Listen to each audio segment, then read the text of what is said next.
Good morning.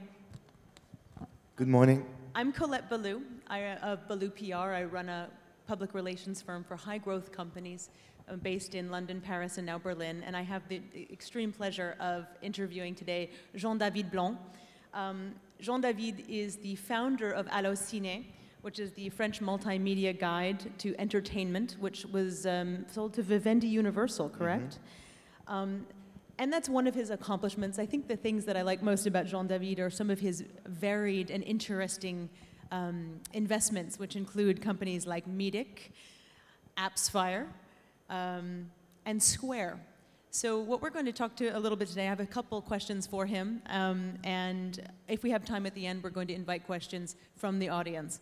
So Jean-David, first of all, it's a pleasure to be chatting with you. Thank you. You've seen so many young entrepreneurs, and especially French ones, and I'm curious what advice you have for them. In what way?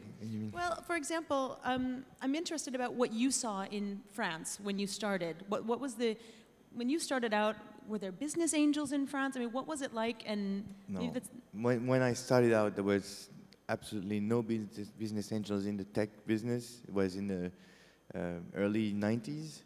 And VCs were starting to invest in the tech business in France, and most of them were coming from the States, actually. Took me 2 to 3 years to get investment from my first company, which now would take like 2 to 6 months. Wow, wow. And would you encourage them though to start and to stay in France? And if so, I'm curious why. Well, everybody have heard about those new laws in France and the pigeon movement in France and what's happening right now, which is not good for the entrepreneurs and business angels. But again, I think that investing or creating a company is not just about taxes. Otherwise, everybody would invest in the Bermudes and Bahamas and put their money in and go there with the swimming suit and have fun there. So I think it's more about where you do it and why you do it, and is there an ecosystem and a market. Can you tell me a little bit more about why you do it?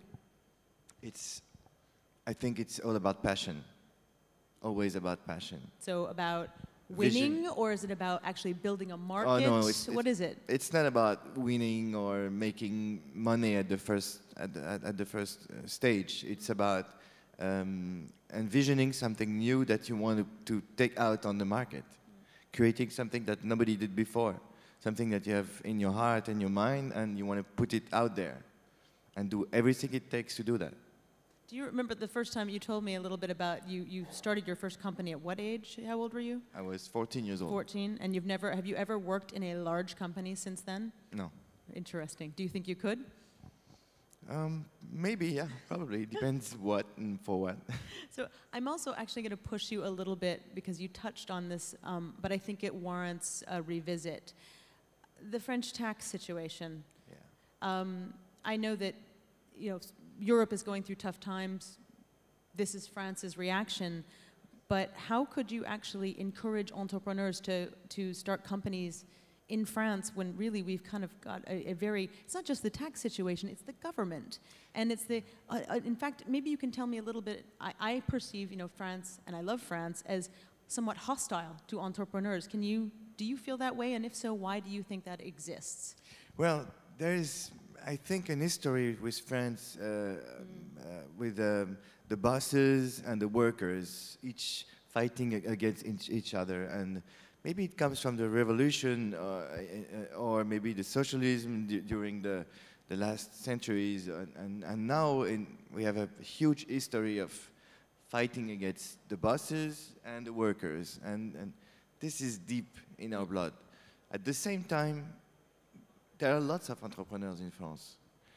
And if I was reading an article yesterday about Paris. There is 50% more startups in Paris than there is in London, where it's supposed to be, easier and much more tax incentive to create companies here. But that's the fact. Wait, well then, to what do you attribute the number of entrepreneurs? I mean, is it because in France we turn out great engineers? That can't be just it. That's too simple an answer. Lots of innovations. In France, there are lots of good schools, engineers, but at the same time, French people are very artists, deeply. And when you mix those two, you want to create something new. I couldn't agree more, actually. So, personally, will you be staying in France? Well, that one thing is for sure, that I wouldn't move for tax reasons. Because? Because I don't want my life to be dictated by the tax systems. My life is dictated for many other reasons, whether it's the climate, the political climate, the country, the personal life and professional life. But tax comes to the end. And also, I think as you know, these things are temporary. Every government, can change its tax laws. First of all, the government change every 5 years, and second of all, we have to understand that we all are very privileged. There are people out there that put themselves on fire in Greece because there are economic crises. Our field of business is we're spoiled. We're spoiled.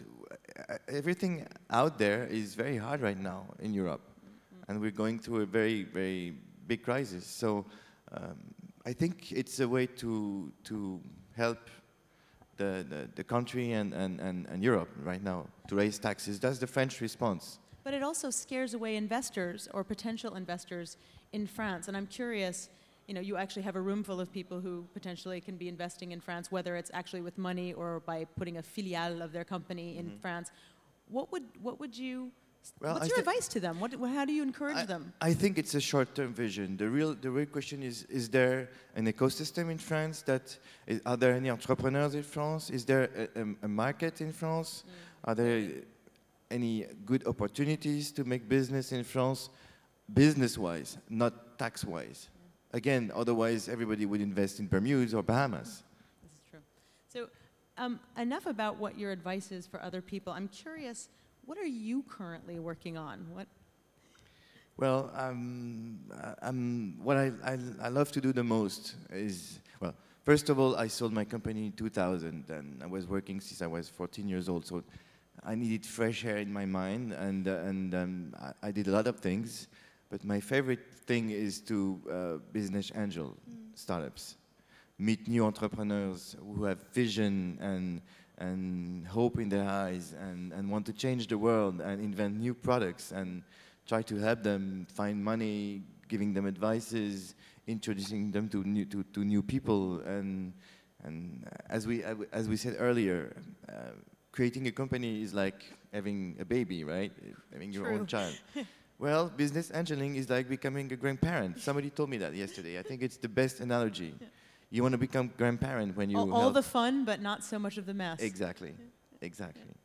So I'm curious specifically some of the things that that you're working on. I know that you have been. There's an interesting company called Bank of Poker, I think, that's in your portfolio right now. Can you tell me a little bit more about that? Yeah, it's fun. Those guys, they saw that 97% of the people playing poker online are just playing casual gaming, just to have fun, not to bet money, and 97% is a huge figure. And they found a way to enable people to still play poker for free, but if they win, they make actual money. Wow. And they turn the poker table into a media. And I think it's fantastically done. And that's a French company. It's a French company. Interesting. Yeah. And then another one that caught my eye called Stootie, S-T-O-O-T-I-E. Yeah, Stootie would be like the Twitter for needs. You need something, you stoot the thing. So you can stoot on the internet, or you can stoot to your friends, or you can stoot to your Twitter followers. What kind of requests? It could be anything. It could be, I need to take a shower in this street right now. I'm willing to pay $5. I need someone to do this and this. I'm selling this chair. It's a real-time classified. Interesting. And I'm curious about the way you invest. Often investing takes a lot of time. It takes a lot of due diligence. When entrepreneurs come and sit and talk with you, how quickly can you make a decision? 5 seconds. You are kidding me. You'll write them a check? Yeah. Right there. Yeah. Yeah. Just the Wow. feeling. The person I meet, the project, the vision, and I'm on it. Wow, that's fantastic. What a world of difference from 10, 12 years ago in France. Oh, yeah. I mean, you couldn't even find an investor, much less get one to write you a check within less than 6 months. I remember Marc Simoncini, who came to me at that time, was not well known at all, and he came to me with this project of a dating website. At the time, it was like, you know, something everybody was hiding, and I told him, Marc, I would never invest in a dating website. It's not my field, and said, okay, I'm going to tell you about it. And so he told me about it and said, wait, do you have a homepage, project homepage? He said, yeah, I have some pictures I can show you. He showed me the homepage. I said, okay, this is revolutionary. Okay, I'm on it. Wow. In 5 seconds. That's fantastic. Now tell me, what's next for you? What's in the future? I heard a little bit about a VOD service. Well, Allocine was all about guiding people to the entertainment. I think there is a lot more to do about delivering entertainment to people, and the way it's been done until now is Stone Age. We have in mind a revolutionary way of doing that, and it cannot be a hobby. It has to be a full-time job, and as always in the internet, it's always pure players that come and become number one. So there are lots of things happening, and there was a lot of tries. Most tech companies doing that. Some old like media companies. But I think there is room for pure players, especially in Europe. So is this something that you're personally starting and running, something that you're investing?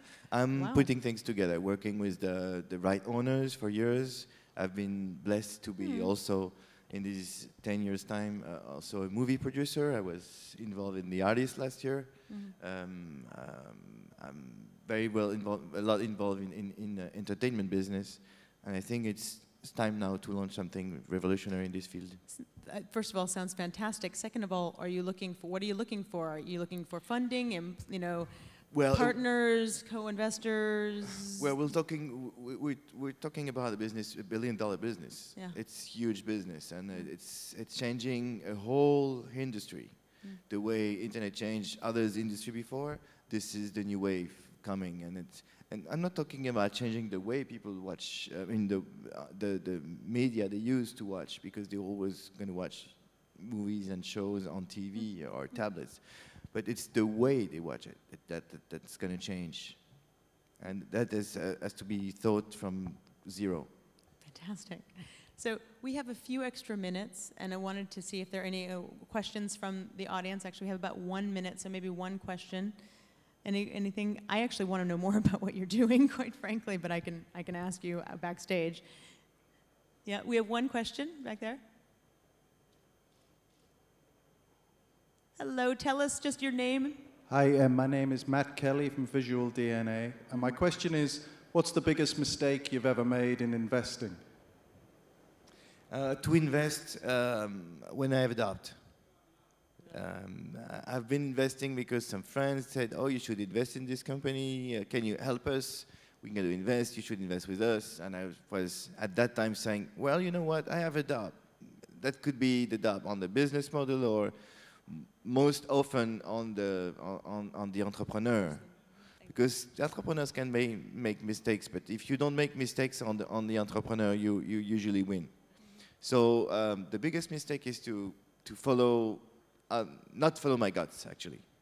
So always follow your instinct. And sadly, with that, we're just about out of time. It is always a pleasure to talk to you, Jean-David. Thank you, Thank you so much. Thank you.